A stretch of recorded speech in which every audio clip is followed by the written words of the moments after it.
Can you define hate speech? Senator, I think that this is a really hard question. And I think it's one of the reasons why we struggle with it. There are certain definitions that we have around calling for violence or let's just agree on that. If somebody's calling for violence, that shouldn't be there. I'm worried about the psychological categories around speech. You used language of safety and protection earlier. We see this happening on college campuses all across the country. It's dangerous. 40% of Americans under age 35 tell pollsters they think the First Amendment is dangerous because you might use your freedom to say something that hurts somebody else's feelings. Guess what? There are some really passionately held views about the abortion issue on this panel today. Can you imagine a world where you might decide that pro-lifers are prohibited from speaking about their abortion views on your content, on your platform? I certainly would not want that to be the case. But it might really be unsettling to people who've had an abortion to have an open debate about that, wouldn't it? It might be, but I don't think that would fit any of the definitions of what we have. But I do generally agree with the point that you're making, which is as we're able to technologically shift towards, especially having AI proactively look at content, I think that's going to create massive questions for society about what obligations we want to require companies to fulfill. And I do think that's a question that we need to struggle with as a country, because I know other countries are, and they're putting laws in place. And I think that America needs to figure out and create the set of principles that we want American companies to operate under. Thanks. I wouldn't want you to leave here today and think there's sort of a unified view in the Congress that you should be moving toward policing more and more and more speech. I think violence has no place on your platform. Sex traffickers and human traffickers have no place on your platform. Let me ask the question again. Does Facebook consider itself to be a neutral public forum? And representatives of your company have given conflicting answers on this. Are you a First Amendment speaker expressing your views, or are you a neutral public forum allowing everyone to speak? Senator, here's how we think about this. I don't believe that there is certain content that clearly we do not allow, right? Hate speech, terrorist content, nudity, anything that makes people feel unsafe in the community. From that perspective, that's why we generally try to refer to what we do as a platform for all ideas. Let me try, just because the time is constrained. It's just a simple question. The predicate for Section 230 immunity under the CDA is that you are a neutral public forum. Do you consider yourself a neutral public forum, or are you engaged in political speech, which is your right under the First Amendment? Well, Senator, our goal is certainly not to engage in political speech. I'm not that familiar with the specific legal language of the law that you speak to, so I would need to follow up with you on that. I'm just trying to lay out how broadly I think about this. Well, Mr. Zuckerberg, I will say there are a great many Americans who I think are deeply concerned that Facebook and other tech companies are engaged in a pervasive pattern of bias and political censorship. There have been numerous instances with Facebook. In May of 2016, Gizmodo reported that Facebook had purposely and routinely suppressed conservative stories from trending news, including stories about CPAC, including stories about Mitt Romney, including stories about the Lois Lerner IRS scandal, including stories about Glenn Beck. In addition to that, Facebook has initially shut down the Chick-fil-A Appreciation Day page, has blocked a post of a Fox News reporter, has blocked over 24 Catholic pages, and most recently blocked Trump supporters Diamond and Silk's page with 1.2 million Facebook followers after determining their content and brand were, quote, unsafe to the community. To a great many Americans, that appears to be a pervasive pattern of political bias. Do you agree with that assessment? Senator, let me say a few things about this. First, I understand where that concern is coming from because Facebook and the tech industry are located in Silicon Valley, which is an extremely left-leaning place. And this is actually a concern that I have and that I try to root out in the company, is making sure that we don't have any bias in the work that we do. And I think it is a fair concern that that people would at least wonder about. Let me ask this question. Are you aware of any ad or page that has been taken down from Planned Parenthood? Senator, I'm not, but let me just... How about MoveOn.org? Sorry? How about MoveOn.org? I'm not specifically aware of those. How about any Democratic candidate for office? I'm not specifically aware. I mean, I'm not sure. We have to make sure those connections are positive. It says we have to make sure people aren't using their voice to hurt people or spread misinformation. We have a responsibility not just to build tools, to make sure those tools are used for good. Mr. Zuckerberg, do you feel it's your responsibility to assess users, whether they are good and positive connections or ones that those 15 to 20,000 people deem unacceptable or deplorable? Senator, you're asking about me personally? Facebook. Senator, I think that there are a number of things that we would all agree are clearly bad. Foreign interference in our elections, terrorism, self-harm. Those are things. Censorship. Well, I think that you would probably agree that we should remove terrorist propaganda from the service. Just a quick sort of wrap-up question, if you will, and maybe one quick comment. But you've answered several questions today about efforts to keep bad actors, whether that's a terrorist group to a malicious foreign agent, off of your platform. You've also heard concerns about bias at Facebook, particularly bias against conservatives. And I just, as a final question, can you assure us that when you are improving tools to stop bad actors, that you will err on the side of protecting speech, especially political speech, from all different quarters? Senator, yes, that's our approach.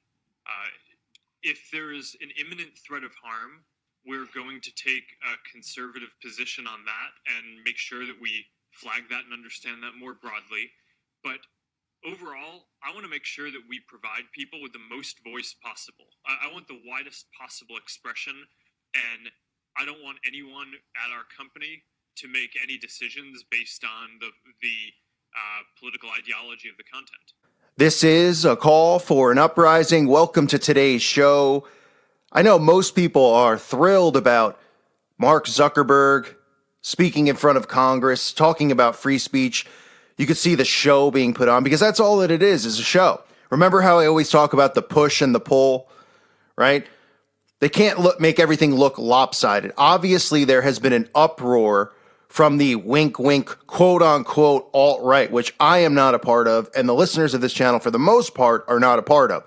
Because the alt-right still believes in the left-right paradigm. The alt-right still believes that there's Republicans who are good people, and it's just the liberal people who are these bad, satanic, awful people. When in reality, they all play for the same team. They want to keep you trapped inside of this box.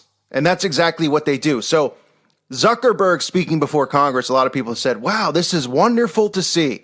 This is great to hear. All of these congressmen are grilling him about free speech. But you notice what they're talking about? They're talking about political issues. They're talking about, oh, it's not fair to censor people who might want to argue about abortion or people who might want to argue about, things going on with the left and the right. You see how they word this and manipulate this so that people out there who consider themselves awake will fall into believing that this is some type of wave, that we're going to have our free speech saved?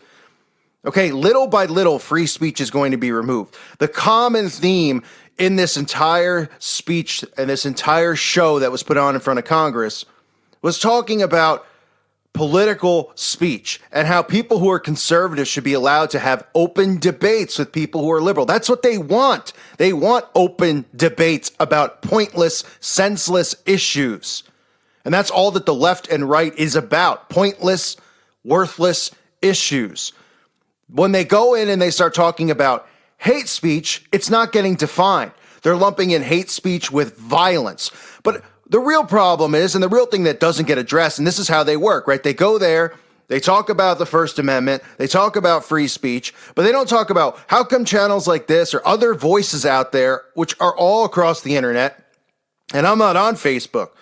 So I can't imagine how many people on Facebook are talking about these events that are occurring that seem very sketchy, where there's people laughing who are supposed to be involved in traumatic events, whose stories don't match up, who change their own stories. How come when we talk about that or question the news, that is not being addressed in front of Congress? Why are we not allowed to question the news? Who cares about having an open debate with some liberal about some topic, about conservatism and liberalism, and let's debate about something that's not important? Of course they want that. They want to keep everybody trapped in this bubble. That's the ultimate goal for them. Keep everyone trapped. You got Ted Cruz up there, and he's going after him. And, oh, yeah, we're worried about all these senators and all these people. Oh, we're worried about, the fact that you're only targeting conservative voices on Facebook, and you're letting this liberal message go out. And conservative, how come you're not supporting conservative congressmen or conservative people running for office? Huh? Who cares about that? How come people can't question the news? That's what should really be asked. How come when we question the news, we get silence? How come when we point out, oh, that's hate speech? Oh, that's hurtful to somebody for questioning a false narrative that's being pushed on the news? Events that are so sketchy, even a 5-year-old should be able to identify them as fake?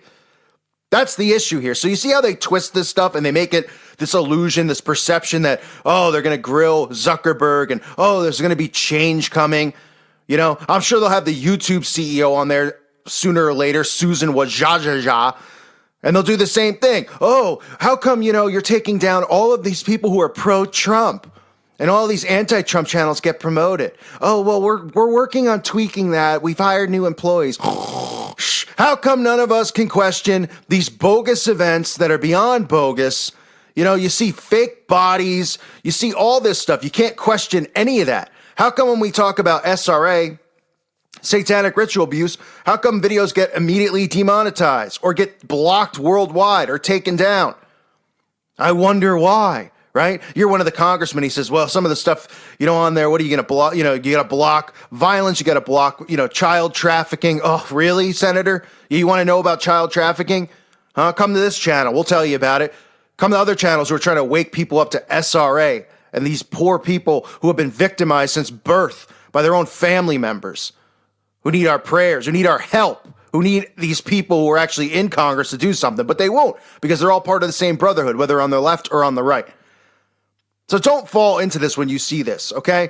Because this is nothing but a ploy. And this is how they start defining what hate speech is, what's right and what's wrong, right? Because people are all upset. They're going, especially these bogus alt-right YouTube channels and Facebook, channels or people, these voices, the Cernovich, these guys, these scam artists who throw up the 666 left and right and pretend that they're just pro-Trump. These guys are all puppets. And they go on there, they're talking about, oh, we're getting censored and stuff because we're talking about in support of Donald Trump. Yeah, okay. How about the people who are actually pointing out these hoax events, these events that aren't even real and the agendas behind it? Those are the people who are really getting censored or pointing out SRA and that stuff. But those people are going to continue to get pushed into the limelight so they can go, all right, look, now we can suddenly talk again. There's no more restrictions. We could talk pro-Trump or anti-Trump. We could argue all over the place because that's what they want, divide and conquer. So we'll argue about the left, we'll argue about the right, but these are the things we can't discuss. What they're doing here is they're saying, here is the fine box of things you can't discuss. Violence and hate speech. They don't define what hate speech is. They just say targeting a group, okay?